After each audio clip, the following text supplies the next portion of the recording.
মা দুৰ্গা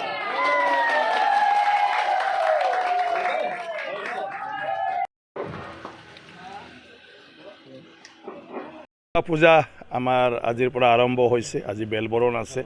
সকলোকে মই শুভেচ্ছা জ্ঞাপন কৰিছোঁ। আজি নধুৱাত মানে আমাৰ কি কয় দুৰ্গা পূজা মণ্ডপ আমি নতুনকৈ কনষ্ট্ৰাকশ্যন কৰিছিলোঁ আৰু সেইটো আজি মুকলি কৰি এইবাৰ পূজাত আমি ব্যৱহাৰ কৰিব পাৰিলোঁ। সেয়া আমি বহুত আগৰ পৰাই কথা পাতি আছিলে, কিন্তু বিভিন্ন কাৰণত হৈ উঠা নাছিলে। গতিকে আজি সেই গৃহ উদ্বোধন কৰি এই নতুন ভৱনত এতিয়া আমাৰ নিধুৱাত দুৰ্গা পূজাটো মানে ৰাইজে কৰিব পাৰিব। ইয়াতে আহি পালে চবে মানে প্ৰাৰ্থনা কৰিব পাৰিব। গতিকে সেয়া আমাৰ সকলোৰ কাৰণে এটা মানে ভালৰ কথা। গতিকে আশা কৰিছোঁ মা দুৰ্গাই আমাক সকলোকে আশীৰ্বাদ দি সদায় তেনেকুৱা ধৰণৰ হাঁহি তামচা ফূৰ্তিৰ মাজেদি সুখেৰে জীৱন যাপন মানে কৰি যোৱাৰ কাৰণে আশীৰ্বাদ দিব।